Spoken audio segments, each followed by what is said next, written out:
Hello everyone, welcome back to the homestead. I've been out in the garden this morning uncovering everything to see how it survived what I hope was our last frost last night.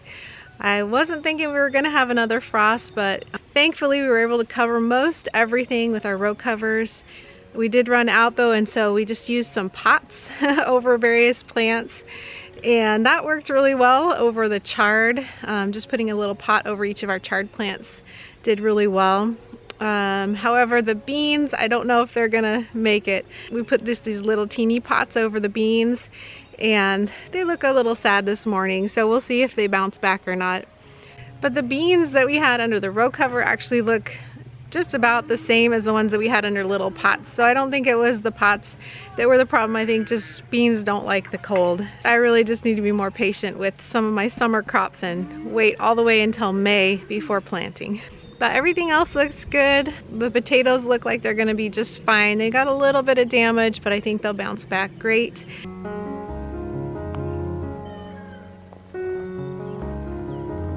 We didn't cover our lettuces. Those looked a little sad early this morning, but now they're already looking like they're bouncing back fine. We just had bug covers over our brassicas, and those seem to be great. We have a bunch of little baby apples and peaches and pears, and I think they look like they're gonna be okay. We probably lost a few of those, but overall, I think most things survived our last frost pretty well, so I'm thankful for that. Sorry, we've got a noisy cow in the background. It's our heifer calf that we don't want bred yet, so we've got her separated because she's in heat and she's being very vocal about it. So anyway, in today's video I wanted to show you a new resource I recently got that's been really helpful in drying herbs. In the past I've just put herbs in paper sacks and then put them in my husband's truck to dry, and that works, but it does get a little bit logistically challenging when there's a lot of bags piling up in his truck. And so I finally got a really simple herb drying rack off of Amazon. It was about $20, so not very expensive, and it has been so helpful. If you're new to our channel, we live off-grid, so getting a regular electric dehydrator is just not an option for us. And then we don't have any kind of AC through the summer, so our house gets very humid. So we really only have 2 windows of opportunity for drying herbs. It's in the springtime before we're done using our cook stove, and then in the fall when we first start our cook stove back up, because the cook stove dries out the air enough to allow for the herbs to dry. So the herbs that I like to dry in the springtime that really get going early in the spring are anise hyssop. So we gathered some of that one yesterday. Oregano is doing fantastic this time of year, so we got a lot of that yesterday as well. You helping to get some herbs in the garden? Yeah, but these are gonna be for me. Those are gonna be for you? Yeah, making tea. Which herb are you doing? Do you remember what that's called? Oregano. Oregano. We've got a lot of oregano going this time of year, huh? So how are you getting these herbs for drying? What are you doing? Using some little scissors? I'm using some little scissors to cut them off. Yep, you cut them off, and then you're pulling the little leaves off and putting them in the bowl here? Yep. Yep. Good and job. I'm getting little loads. And then creeping thyme.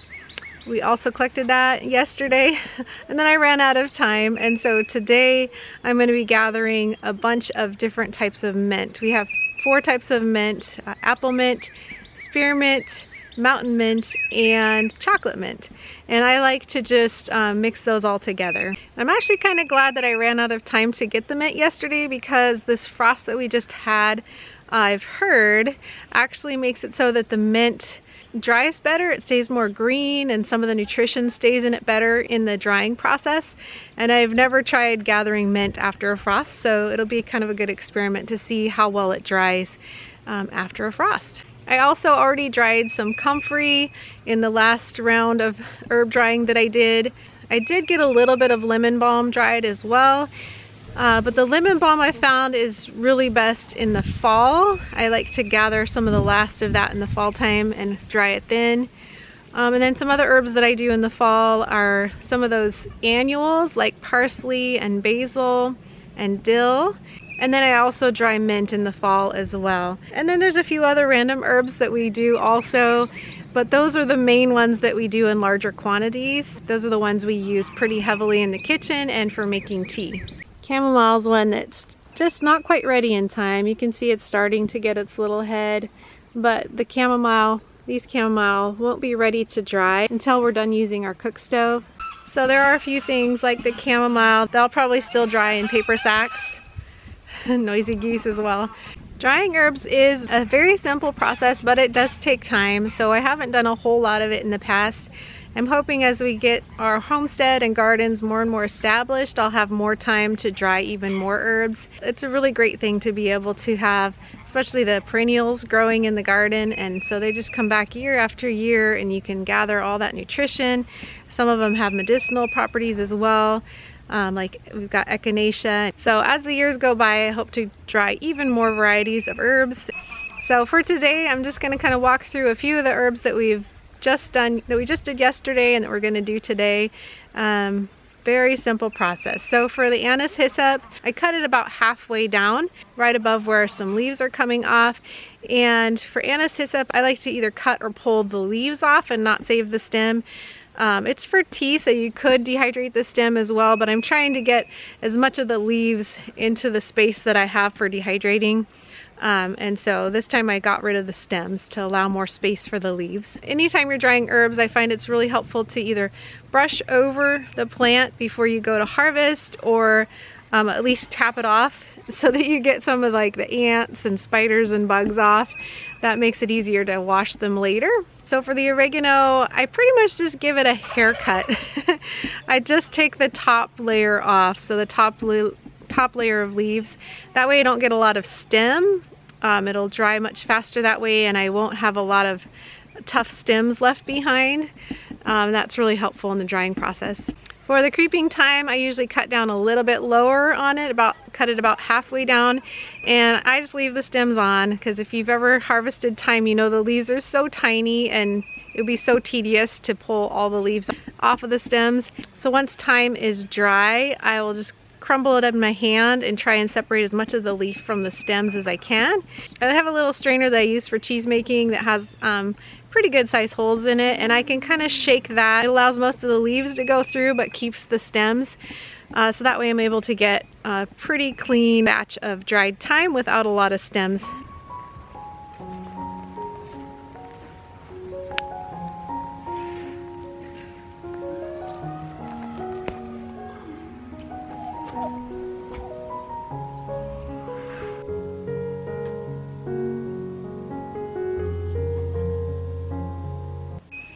So for each herb, once I've gathered the amount that I want, I go inside and just give a quick rinse with clean water and then lay it out on a towel to kind of just start the drying process on the towel.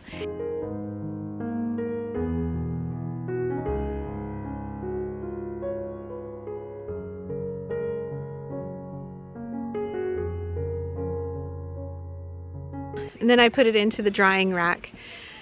So we've hung our rack off of the railing actually from our loft, and it's really close to where our cook stove is. So it takes about 3 to 5 days, depending on the herb, to completely dry. You want to make sure when you're drying herbs to get all the moisture out. They need to be really, really crunchy. If there's still some moisture in them, they will go bad once you go to store them. So once they're nice and crunchy dry, I just pull them out of the rack and usually put them in a bowl and just use my hand to crunch them up, break them up into smaller pieces. And if it's for tea, I don't break them up into really small pieces, but if I'm using it for cooking, I try and get it pretty small. And if I find that I've got an herb that's got still quite a bit of stem left behind, then I'll put it in my little Cuisinart and break it up further in the Cuisinart. That way we don't have any stem chunks in our soup or anything like that. Mama. What, sweetie? Something's blooming. You're gonna want to come see something blooming. Oh, let's go see. What is it?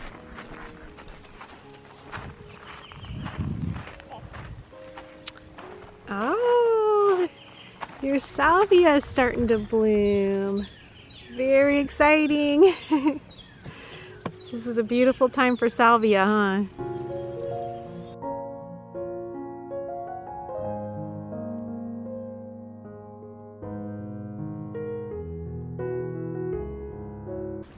Which herb are you getting over here, Biddle? Chocolate mint. Chocolate mint. We planted this. It was just one plant, I believe, when we first moved onto the property, and it's every year we've got to try and confine it. It's even coming out from underneath our new wood border here. Thanks for helping. You're welcome. I'm getting some apple mint. I'm just cutting the tops off, and so there shouldn't be that much stem, so it should dry nicely. Very cool.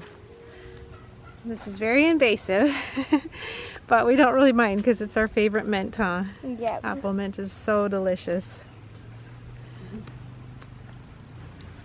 This is mountain mint here, and it's got a bit of a tough stem, and so I'm going to just take the leaves off of the stem, and that way we can fit more on our dehydrating rack and it'll dry faster.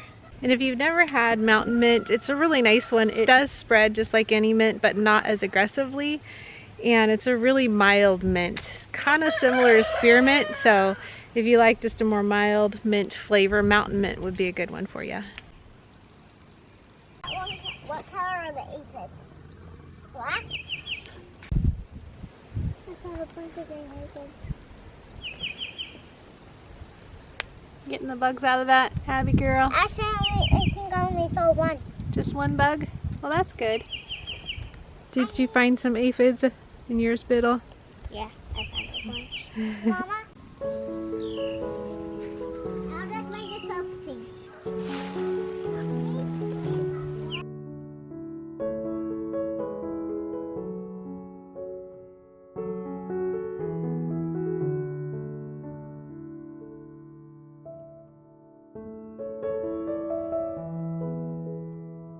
A couple other things that I hope to dry more of in the future is sweet violet. We have sweet violets around most of our fruit trees, so we've got an abundance of that, and it's very nutritious. So that's one I would like to add to teas just to give a little nutrition boost. And similarly, red raspberry leaf is packed with nutrition, so that's one I'd like to dry in the future once we have a more established raspberry patch. A lot of people have nettle that grows just kind of wild in their area. That one's a great one to dry for nutrition to add to teas. There are so many wonderful herbs that are really easy to grow or even grow in the wild. You can just harvest them, and spring is a wonderful time to get as much of that as you can and dry it so that you have all that nutrition preserved for the following winter. And all the different flavors are wonderful to be able to have as well for cooking in the kitchen, adding to teas. Another garden project we've been working on is getting more grow beds built, and we decided to try for the first time burning the outside of the wood to help preserve it. I don't remember the name of the method or how to even pronounce it, but burning the outside layer of wood, in this case it's pine, I'm hoping it's going to help these beds last a little bit longer and be a little bit more rot resistant. So Caleb's been doing a fantastic job of that for us, and it is a bit of a slow process, but we're getting there little by little.